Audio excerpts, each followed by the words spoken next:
Hey guys, so I just recently got done with rewatching the Bourne trilogy.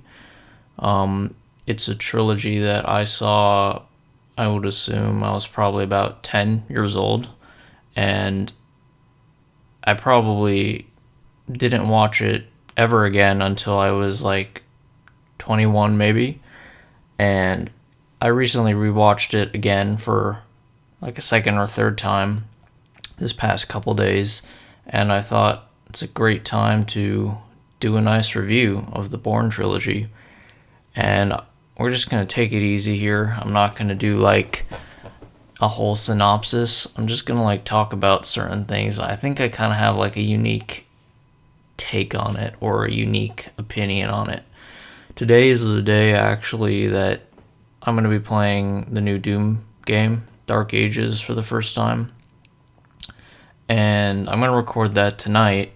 Whether I post it tonight, I don't know, but because I kind of woke up early to take my dog Rambo to the groomer, so I don't know if I'm gonna have the stamina to edit it and post it today.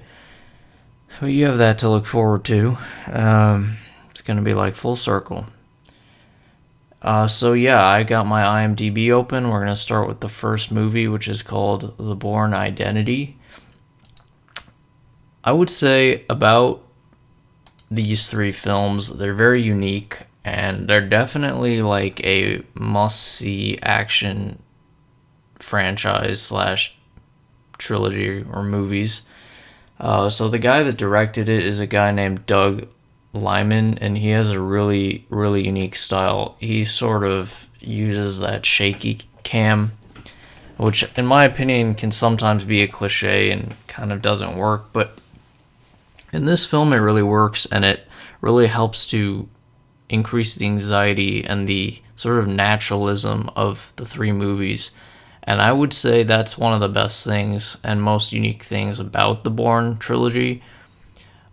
Despite him being extremely powerful and smart and like physically capable, somehow the film manages to stay incredibly realistic. Like, I believe everything I see on the screen because part of it is how it's shot with like the shaky cam and it feels really real.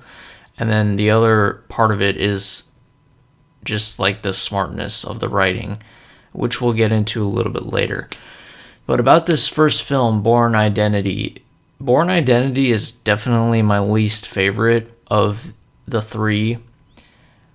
In terms of ratings, I would think, I don't know which one's better, number two or three. I would definitely give number two or three like somewhere in the low nines, I would say.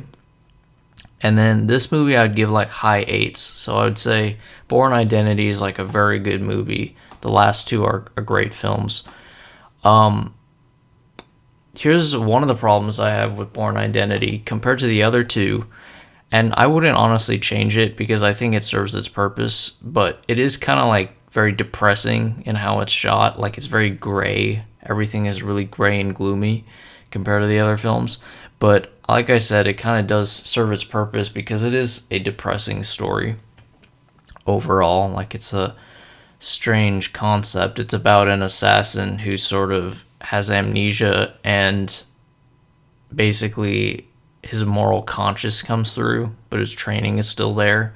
And like, he's struggling with people are coming after him and he goes into training mode and he kills all these people, but he's sort of, his heart's not in it. So it's a good character. I really enjoy it. So the film is like basically kind of like a survival action film where he's being chased down, and the film does a great job, all three of them, with confined spaces, like the walls are closing in. But also this film introduces, like, I thought, a pretty good love interest. I'd say she's slightly annoying, but in a way it's kind of endearing. She's like this sort of innocent girl from Europe that sort of gets entangled with Jason Bourne's mess. And basically, you know, they are being chased and she's sort of caught up in it, and he puts her life in danger, and at the end he sends her away, but they like meet up at the end and they sort of make it official that they're a couple. I don't know if I want to talk about too much about more about this film, but it's basically he was sent to assassinate this like African president, and he couldn't do it, and it went wrong, and then he had amnesia and he was lost at sea, and then basically the CIA tries to kill him. But at the end of this movie, the person trying to kill him in the CIA is assassinated by a member of the CIA, played by Brian Cox, who's an amazing actor. I really enjoy him. I've only really seen probably clips of him in Succession because I haven't seen the film. Oh no, yeah, he was in X2. He was William Stryker. Yeah, he's a really, really good actor. I really like. I don't know how I forgot he was in X2, but he's a sick actor. I really enjoy Brian Cox, and in this film, he's sort of like the overarching villain that you don't really understand till the end. Let's move on to the second one. I always thought this one was my favorite, but I'm kind of doubting whether I like the third one better now. I'm really not sure. Let me pull it up. Give me a second here. Yeah, so it's actually not rated as highly as the last film. I'm not sure which one's better. I always thought I liked the second one better, but I'm kind of doubting that. So the second one is really strong, and I really give this film credit with... Oh, it actually switches directors. So Paul Greengrass did the last two. Interesting. But he carries on the style of the film. I give this film a lot of credit because it brutally kills his girlfriend in like the first 10 minutes of the movie, and I thought that was like really good. It was a really good scene, and it just like sets the tone for the whole sort of rest of the movie that he's never going to be quite safe, and it proves that the people making the movie are willing to like treat all the characters without plot armor, which really makes the film great. So yeah, his girlfriend dies, and then he goes on. It's sort of like a replay of the concept of the first film where he's being chased and there's a lot of anxiety, walls are closing in sort of situation. But in this film, it adds like sort of like the political intrigue / spy intrigue behind who Jason Bourne is. And basically the reason they killed his girlfriend is they accidentally did it. What happened is that guy Brian Cox basically frames a robbery of like classified intel, I think, and he basically plants Jason Bourne's fingerprints at the scene, and he meant to kill Jason Bourne so the CIA would be searching for a corpse and he would be scot-free. They would, suspect Jason Bourne, never be able to find him, case closed sort of thing, and he'd be able to sell government secrets. And the film is just a really awesome, work through this plot, and you get some amazing action sequences. There's great stuff in Berlin. There's an amazing finale in Russia where he even has like a, sort of emotional moment with the daughter of this family that he had executed in Berlin when he was an assassin. And so the whole series is like a, him rediscovering who he is, and sort of that can be good at sometimes for him, but he also finds out stuff that he's, feels guilty about. So he goes at the end of the movie and sees this daughter and sort of apologizes to her. And essentially, she and the world thought that her mother killed her father and then killed herself. That's what like it looked like, but it was really Jason Bourne. So he tells the daughter like, I wouldn't want to believe that my mother killed my father, and he sort of, eases her conscience, but also apologizes to her. And it's a nice scene, and The Moscow car chase is really fantastic. It's one of the great car chases, I would say, made. Certainly in the 2000s, maybe the best, I would say. I mean, I'm probably forgetting some, but it's probably up there. And yeah, so this film is sort of the same concept of chase and action and walls closing in, but it fills in a little gaps in sort of Bourne's story. You learn a little bit more about him, who he had killed before he got the amnesia. And then, yeah, he takes down the CIA guy, and I should say there's also this other character named Pamela Landy, who's sort of like the good CIA, like higher up that he sort of gets some sympathy with, and she basically, he gives the videotape of Brian Cox's character confessing to her, knowing that like she's not a crooked cop. And yeah, so that sort of adds some camaraderie. And this film begins this sort of great tradition that they do in the last film or in the last scene of this film, where he's looking at her through a binocular in her office, but he's calling her. And then he ends the conversation with basically something like, "You look tired, Pam. You got to get some sleep." And then it plays this little soundtrack, and it's like a punchline. It makes you smile, and it's so clever and smart. And I'll get into that after I finish reviewing the third film, because I have two unique points that I want to hammer home about what I think is so special about these films.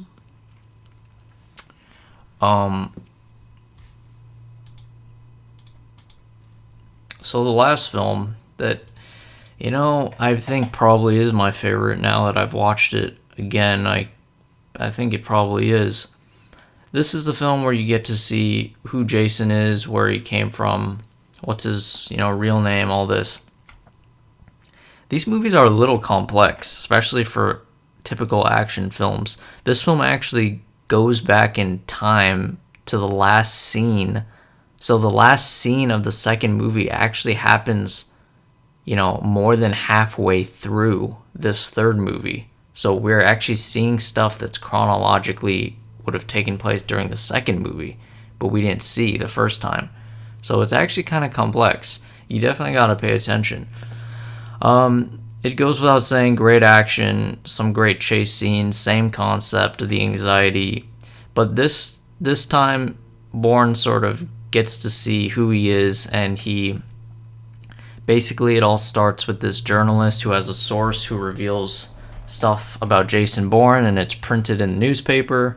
So Bourne tracks this guy down, and he's actually killed by the CIA, and there's this new CIA guy, what's his name? Noah Vosen. He's played by David Strathairn. He's a very good actor. And this guy is sort of basically like the villain to Pamela Landy, who is the good cop, the good CIA higher up. And basically, Vosen is basically willing to kill anybody at any time to get the mission done. And so he's a little bit bloodthirsty, and he kills the journalist. Sort of a sloppy job. Then the journalist's source flees to Morocco, and there's a bunch of clever scenes about how they find him. Very good chase scene. The source is murdered in a car bomb, but Bourne and triumphs. But I should say before this, a character named Nikki, who's sort of been a recurring side character in the first two films, who's been a lower level CIA, sort of like desk job agent, has come up again, and at this point she revealed to Bourne that, you really remember nothing. And then she reveals, oh yeah, we dated before you had amnesia. They were a couple. And basically she admits that it was always hard for her to like help the CIA chase him down, and at this point she switched sides, and she basically, and it's kind of sweet because I didn't notice this, but the first couple times I watched it, but she actually resembles Maria, the girl that he sort of fell in love with in the first movie, who was sort of like the first person that really kind of like treated him as a human, or like he had the first relationship he had after his amnesia, really, other than the guy that found him on the boat, but that was like a medic. I don't really think he knew him too much, but she was like the first one. And then this girl Nikki actually resembles her, quite a lot, and I thought that was a little subtle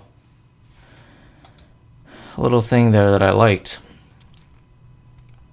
I got a little off track there, but yeah, so the movie progresses past Morocco. It sort of takes place in New York, where Pamela Landy reveals to Bourne about the training facility for the Blackbriar program, which is basically what he is, these agents with amnesia. He confronts his past, his trainer, and he learns about that he was actually a volunteer for this, but he's sort of like changed. And at the end, he gets shot, falls into the river, and at the very last second, with great editing and direction, we find out he survives, and that's the punchline of this third movie. I skipped over a lot, but I'm really hungry right now, guys. So I wanted to put home like 2 controversial takes, maybe, but I believe in them strongly, so I'm gonna push it home. So when I was watching this, the first thing I noticed is it relies on 2 things to make it really unique and awesome. The first we talked about, using like these sort of conclusive scenes as like punchlines that are almost like jokes that make you laugh because of how, what a joke is, really. A joke is a surprise. People ask all the time, like, oh, why is that funny? It's funny because it took you off guard and it made you laugh. Now, the ending scenes to a lot of these the last 2 Bourne films are a punchline. You would never expect it to happen, where he reveals that he's watching them, but it's so clever, makes you laugh. They do this great soundtrack, and it's really like funny in a way, but also clever. So it relies on that to sort of like give a really cool style to these films. I don't know if I explained it well, but when you watch the films, you would understand exactly what I mean. And the other thing, and this is slightly controversial, I know that certain person doesn't like Home Alone, but I would say the action in this movie bears a resemblance to Home Alone in the sense that it's the cleverness and the unexpectedness of Jason Bourne's intelligence and training that comes out of nowhere, and it always seems to make you smile, like his traps and his ability to outsmart the opponent. And yeah, my dad just got home, so I don't want to continue this. I'm sorry. But I thank you all for watching, and I would continue a little bit, but as I've made clear, I don't like recording with other people around. So, yeah. Punchlines and Home Alone, that's Jason Bourne. Saucy Boy out.